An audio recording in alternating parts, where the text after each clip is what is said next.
Bismillahirrahmanirrahim. On the demand of Priya Pandey from Balia UP, ये problem trigonometry की है, logarithm of complex quantity chapter से. If a plus ib is equal to log of x plus ib, show that v is equal to tan inverse y upon x and a is equal to 1 by 2 log x square plus y square. I have prepared this question previously, but I accidentally I deleted this question, so I not solve here, but read step by step. If you have any problem, then contact comments my comments box. I started this question solution of this question. Given that ये हमको दे रखा है a plus i b is equal to log of x plus i y, तो इसको हमने यहाँ पर लिख लिया है. और ये हमको ये दे रखा है, इससे हमें प्रूव करना है a b और a की वैल्यू इतनी इतनी होगी.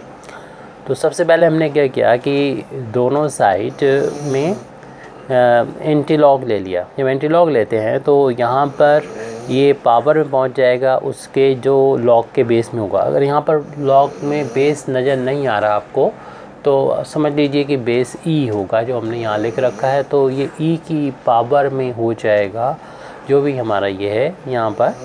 और इधर अगर लॉग है तो लॉग हट जाएगा, ओनली बचेगा x प्लस आई वाई, जो कि यहाँ पर ये लिखा हुआ है x plus i Y. Anti log लेने पर ये पहुँच जाएगा ई की पावर में और ये वैल्यू हो जाएगी x प्लस आई वाई. जिस तरीके से राइट हैंड साइड में हमने देखा कि रियल पार्ट अलग है, इमेजिनरी अलग है, यानी आई वाला टर्म अलग है और रियल पोर्शन अलग है. ऐसे में लेफ्ट हैंड साइड में भी रियल और इमेजरी को जब सेपरेट करेंगे तो हमको ए और बी की वैल्यू जो है मिल जाएगी. तो इसको हम किस तरीके से सेपरेट करेंगे, पहला काम यहाँ पर ये करेंगे. हम लोग जानते हैं ए की पावर m और इंटू ए की बार n, तो दो बार ए है तो एक बार लिखा, जो पावर थी उनको ऐड कर लिया. हम इस यहाँ से इधर भी जा सकते हैं, पावर यानी ऐड करी हुई रखी हों तो उनको हम अलग अलग करके अगर लिखना चाहें पावर्स को, तो जो बेस होगा उसको रिपीट करना पड़ेगा. तो ऐसे यहाँ पर भी ये पावर ऐड हुई दिख रही हैं ए और प्लस आई वी, तो उसमें हम बेस ई को दो बार रिपीट कर देंगे और इनकी पावर्स को लिख देंगे, ए को और आई बी को साथ साथ. अब जिसमें आई आ रहा है उसमें ऐसा करें कि यूलर्स फार्मूला अप्लाई कर दें. हम लोग जानते हैं यूलर फार्मूला होता है e to the power i z is equal to cos z, यानी जेड पावर थी यहाँ पर, प्लस आई साइन जेड, यानी कॉस और साइन दोनों के साथ में वही पावर आएगी जो आई को कोफिशिएंट है, जेड है. तो इस फार्मूले को हम यहाँ पर अप्लाई करेंगे. हमारा ये आई की जेड की जगह पर बी है, तो ये वैल्यू हो जाएगी कॉस बी. इस फार्मूले के according cos B plus i sine B. अब जिस तरीके से ये रियल पार्ट बिल्कुल अलग है, इमेजिनरी अलग है, ऐसे ही इसको भी कम्प्लीटली करना चाहें तो ब्रैकेट हटा दें और ई की पावर ए का इन दोनों टर्म्स में मल्टीप्लाई करेंगे तो ई की पावर ए कॉस बी हो जाएगा plus i into e to the power a sine b हो जाएगा. ये एक्स प्लस आई बाई हमारा ये लिखा हुआ है. अब दो कॉम्प्लेक्स नंबर अगर आपस में इक्वल होते हैं तो उनका रियल पार्ट जो होता है वो रियल पार्ट के इक्वल होता है, उसका इमेजिनरी पार्ट यानी आई का कोफिशिएंट वाई इक्वल होगा इधर आई का कोफिशिएंट से, यानी इमेजिनरी पार्ट को इमेजिनरी पार्ट के इक्वल कर दिया. दो इक्वेशन इस तरीके से हमको मिल जाएंगी. और अगर हमें वैल्यू जैसे कि पहले बी लिखा है, बी की वैल्यू फाइंड करना है तो ए को इन दोनों में इक्वेशन में से एलिमिनेट करना पड़ेगा. और ये एलिमिनेट ऐसे हो सकता है कि अगर हम डिवाइड कर दें तो ए की बार ए से ई की बार ए से ई की बार ए कैंसिल हो जाएगा. तो उसके लिए इक्वेशन नंबर 2 को हम इक्वेशन नंबर 1 से डिवाइड कर देंगे, क्योंकि आंसर जो नज़र आ रहा है टेन इनवर्स में आ रहा है, यानी हमें 10 में बदलना पड़ेगा और 10 होता है साइन अपान कॉस. इसलिए इक्वेशन नंबर 2 को इक्वेशन नंबर 1 से डिवाइड कर रहे हैं तो राइट लेफ़्ट में लेफ़्ट डिवाइड हो जाएगा, राइट में राइट डिवाइड होगा. तो y में x डिवाइड हो जाएगा और इसमें ये डिवाइड होगा.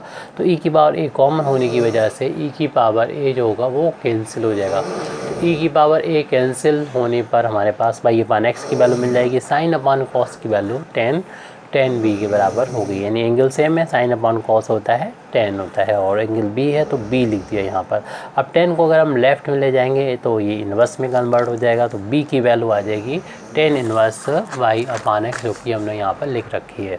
अब अगर हम a की वैल्यू फाइंड करना चाहें तो हम इक्वेशन नंबर 1 और 2 को देखें। अगर a लाना चाहते हैं और तो b को हटाना चाहते हैं, तो b ऐसे हटेगा कि हम लोग जानते हैं अगर स्क्वायर करके दोनों को ऐड करेंगे तो ये भी स्क्वायर हो जाएगा, और कॉस स्क्वायर और साइन स्क्वायर का सम जो है 1 के बराबर होता है, तो b ख़त्म हो जाएगा, a ही बचेगा और a की वैल्यू आ जाएगी। इसलिए हमने इक्वेशन नंबर 1 का स्क्वायर किया और इक्वेशन नंबर 2 का स्क्वायर किया, दोनों को ऐड किया, और देखेंगे लेफ़्ट इक्वेशन नंबर 1 के लेफ़्ट का स्क्वायर लेफ़्ट साइड में जो क्वांटिटी है एक्स स्क्वायर है, और इक्वेशन नंबर 2 में लेफ़्ट हैंड साइड में क्वांटिटी y है, और उसका स्क्वायर करेंगे तो y स्क्वायर हो जाएगा, और ये एक्स स्क्वायर वाई स्क्वायर की वैल्यू जो है x की वैल्यू यानी इतनी है, y की वैल्यू जितनी है, तो राइट हैंड साइड का भी, क्योंकि हम स्क्वायर करके ऐड कर रहे हैं, तो लेफ्ट हैंड साइड का स्क्वायर करके ऐड कर दिया और राइट हैंड साइड का स्क्वायर करके यहाँ पर हमने ऐड करके लिख दिया। अब ब्रैकेट ओपन करेंगे तो इन दोनों क्वांटिटी का स्क्वायर हो जाएगा, क्योंकि हम लोग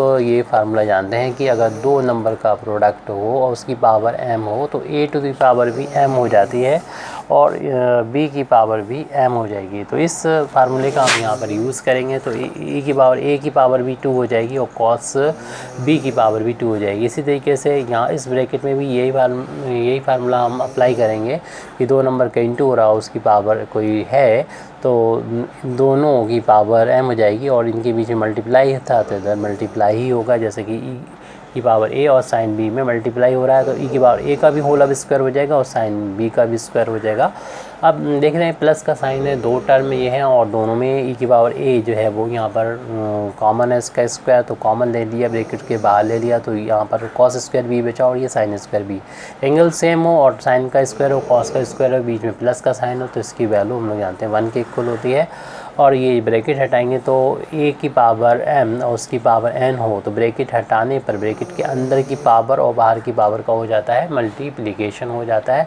तो ऐसे यहाँ ब्रैकेट हटाया तो इन दोनों का मल्टीप्लिकेशन हो गया, 2a के बराबर हो गया, ये वैल्यू 1 हो गई। हमें a फाइंड करना है, यानी e की पावर इन दोनों की इंटू किया तो e की पावर 2a बराबर आ गया x square plus y square. क्योंकि a निकालना है तो e को नीचे आना चाहिए, तो इसके लिए हम लॉग लगा देंगे। तो लॉग को लेने से क्या होता है, जो पावर होती है वो आगे मल्टीप्लाई कर जाती है, नीचे आ जाएगा यहाँ पर ये नीचे आ जाएगा, और लॉग ई और बेस नहीं लिखा होता तो आपको पता है ये ई होता है, और ये दोनों वैल्यू जो 1 होती हैं तो ये वैल्यू दोनों वैल्यू इक्वल होती हैं तो वैल्यू 1 के इक्वल आ जाती है। और हमने जब दोनों तरफ लॉग लिया था तो इसमें कोई इफेक्ट नहीं पड़ा, ये तो ऐसे ही लिख दिया था, सिर्फ ये पावर आगे आ गई थी और इस तरीके से ये वैल्यू 1 के इक्वल बन गई थी। सेम होता है जब यानी लॉग m लिखा हो और बेस भी m हो तो इसकी वैल्यू 1 के इक्वल होती है। इस फार्मूले का यहाँ पर यूज़ किया और a की वैल्यू निकालना है तो 2 × 1 2 हो जाएगी, जिसको राइट हैंड साइड में लेंगे तो 1/2 हो जाएगा। इतना लिख दिया हमने, a की वैल्यू फाइंड करना थी। Thank you very much Indeed for listening me. व आखिर दावाना अल्हम्दुलिल्लाहि रब्बिल आलमीन।